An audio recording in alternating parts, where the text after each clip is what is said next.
हम ऐसे गरीब देश हैं जिसके पास 20,000 टन सोना यूं ही पड़ा है। हेलो दोस्तों, मैं हूं आपका दोस्त हसन और आज हम बात करने वाले हैं खजाने के ऊपर। खजाना ये वो शब्द है जिसको सुन के ना हमारे रोंगटे खड़े हो जाते हैं, बहुत ज़्यादा रोमांचित हो जाते हैं हम लोग। और बहुत सारे खजाने के ऊपर मूवीज बनी हुई है, नेशनल ट्रेजर हुआ या मम्मी हुई। अरे भाई, मैंने तो नक्शा मूवी 2 बार देख ली खजाने के चक्कर में।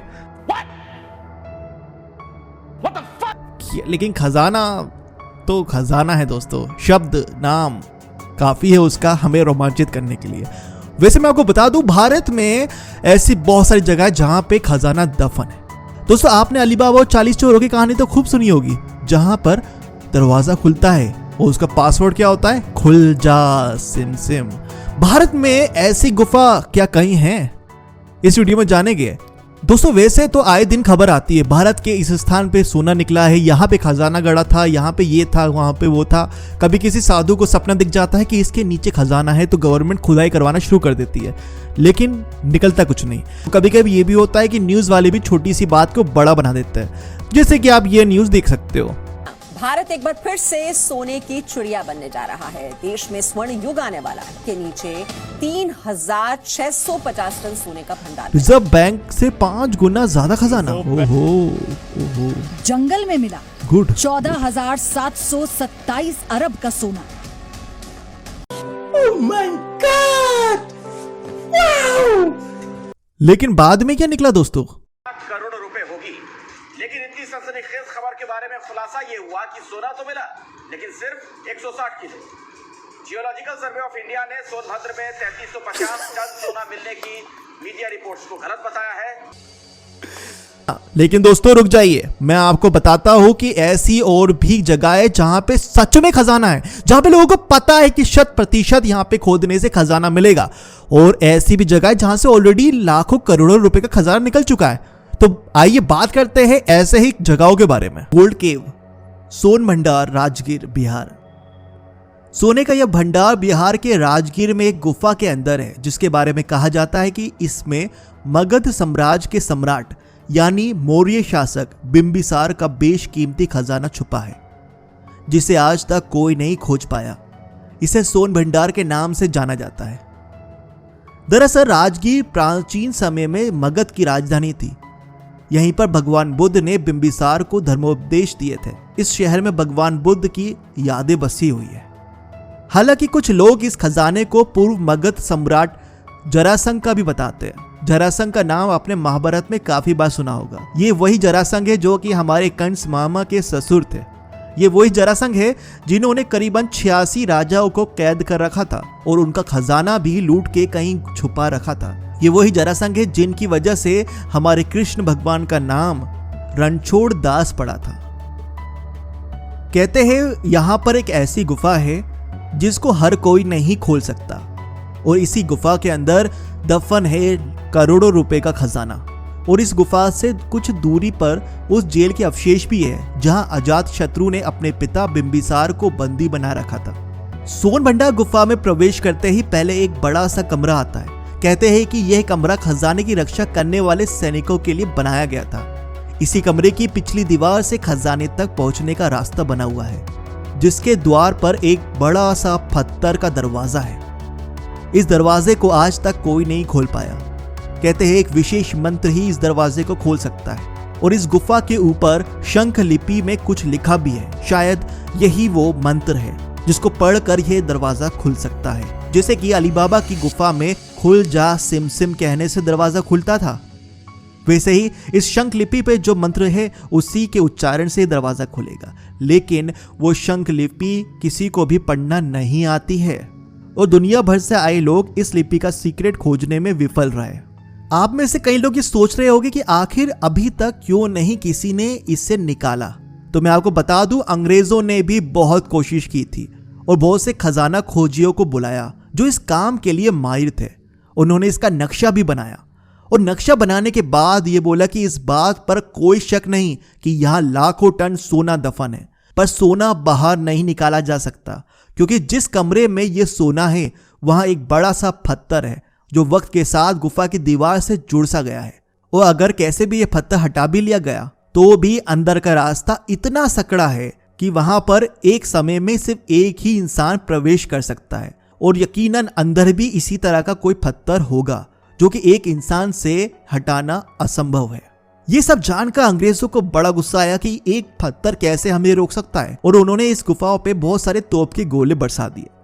जब आप इस गुफा को देखने चाहेंगे तो वो तोप के गोलों के निशान आपको आज भी देखने को मिलेंगे, लेकिन इन तोप के गोलों का असर इस गुफा पर नहीं पड़ा। प्राचीन लोगों का मानना था कि इस गुफा में प्रवेश करने के दो ही रास्ते हैं, या तो एक खुफिया मंत्र के उच्चारण से ही इस दरवाजे को हटाया जा सकता है, या फिर एक रास्ता और है।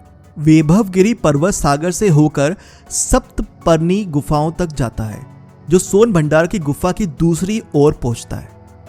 वहीं से प्रवेश किया जा सकता है, लेकिन वो पहाड़ों के इतने अंदर है कि उसको देख पाना बहुत मुश्किल है। वैसे मेरा मानना है कि टेक्नोलॉजी काफी एडवांस हो चुकी है, और अगर कोशिश की जाए तो वहां से भी लाखों टन सोना निकाला जा सकता है, क्योंकि वहां पे होने के सोने के प्रमाण हमें मिले हैं।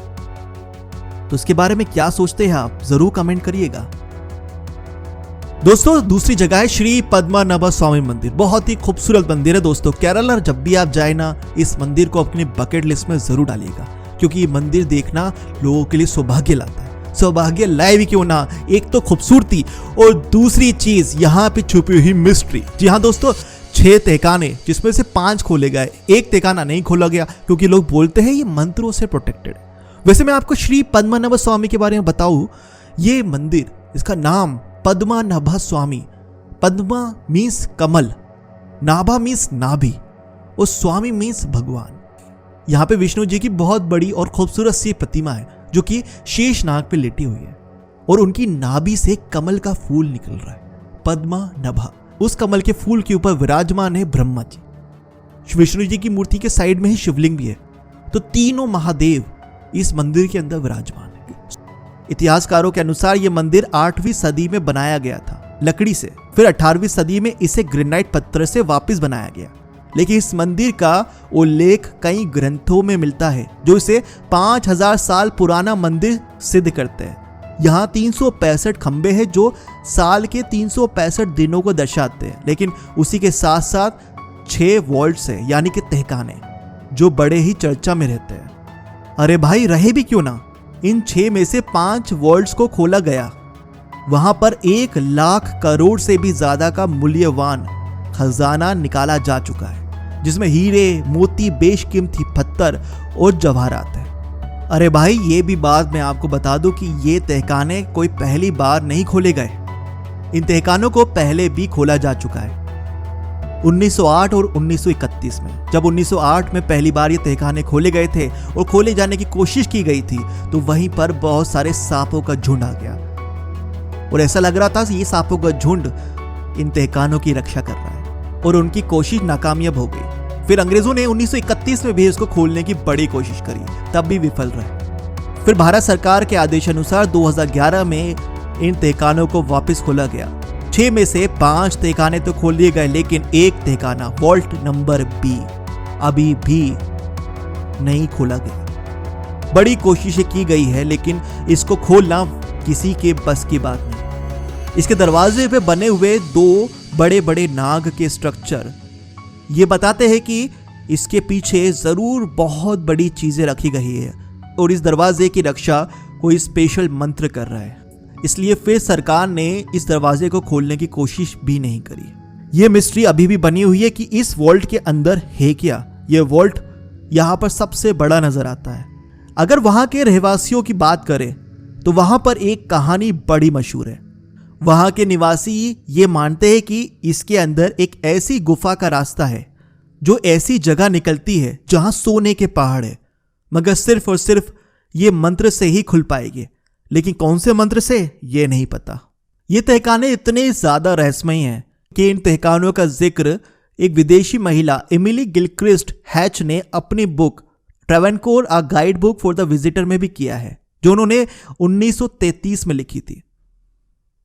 अब भाई 5 वॉल्ट में तो 1 लाख करोड़ का खजाना निकल चुका है, तो इस वॉल्ट में हो सकता है उससे भी ज्यादा हो। इसके बारे में आपको और भी कुछ मालूमात है तो कमेंट में जरूर बताइएगा। सोचिए, दरवाजे अगर अंग्रेजों के टाइम पे खुल जाते तो ये अंग्रेज लोग ये खजाना भी लूट के ले जाते, जैसे कि वो बाकी का खजाना लूट के ले गए। और हमारी किस्मत में ये लेकिन सौभाग्य की बात यह है कि ये दरवाजे उनके टाइम पे नहीं खुले। वैसे ही जैसे राजगीर में सोन भंडार गुफाओं के दरवाजे, वो भी अभी नहीं खुले। और मुझे पता है कि एक ना एक दिन भारत सरकार उसको भी खोल लेगी और वहां से भी बहुत ज्यादा मात्रा में सोना या खजाना निकल सकता है। दोस्तों, अब तीसरी जगह बात करने हम जा रहे हैं, वो है किंग कोठी हैदराबाद। क्या आपको मालूम है, आज 2021 में जब मैं ये वीडियो बना रहा हूं, इस समय दुनिया के सबसे अमीर इंसान हैं, वो है अमेज़न के मालिक जेफ बेजोस, जिनकी संपत्ति है $180 बिलियन, यानी कि करीबन 20 लाख करोड़ रुपए। लेकिन 1937 में मीर उस्मान अली, जो कि हैदराबाद के निजाम थे, उनकी संपत्ति आज से 84 साल पहले थी $210 बिलियन, यानी कि करीबन 24 लाख करोड़ रुपए। और ये महीने कहता है, ये कहती है फोर्ब्स मैगजीन, जो कि अमीरों की संपत्ति का आकलन करती है। और ये अब तक के इतिहास के 5वें सबसे अमीर इंसान और 1937 के दुनिया के सबसे अमीर इंसान माने जाते हैं। इतना पैसा सोच से ही बाहर है। उन्होंने एक बार कहा था कि मेरे घर यानी कि किंग कोठी हैदराबाद में मेरी प्रॉपर्टी का सबसे बड़ा हिस्सा दफन है। सोचिए ये कितना हो सकता है। श्री पद्मनाभ स्वामी मंदिर से आज तक $22 बिलियन यानी कि 1 लाख करोड़ का खजाना निकला है। और यहाँ कितना और हो सकता है। द हिंदू न्यूज़पेपर ने कई बार सवाल खड़े किए कि क्यों नहीं यहाँ पर तलाशी की जा रही है। माना जाता है कि इनके घर के नीचे बहुत लंबी लंबी सुरंगें हैं और आज वहां पर पानी भरा हुआ है। अगर पानी को सुखाकर खुदाई कराई जाए तो जरूर वहां हमें खजाना निकल सकता है। और ये सिर्फ वहां के लोगों की नहीं, वहां के स्कॉलर्स की भी मांग है। लेकिन ये क्यों नहीं हो रहा, इसके पीछे की वजह किसी को नहीं मालूम। दोस्तों, ऐसी बहुत सारी और जगह है जहां खजाना दफन है, 100% लोगों को मालूम है।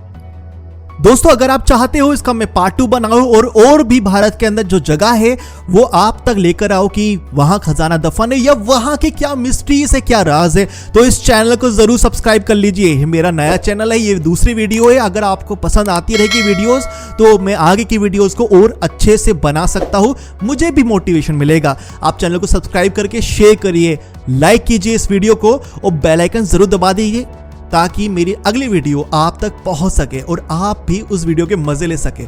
हम बात करेंगे ऐसे ही दोस्तों की तरह, जैसे आप किसी दोस्त के साथ बैठे हो और अपने भाई के साथ बैठे हो। हसन भाई मिस्ट्री सुनाने वाले हैं इस चैनल में बहुत सारी, तो अब भी बेल आइकन दबा दीजिए और मेरी नेक्स्ट वीडियो का वेट कीजिएगा। बहुत जल्दी आएगी मेरी नेक्स्ट वीडियो। तब तक के लिए tata, bye bye, see you, sayonara.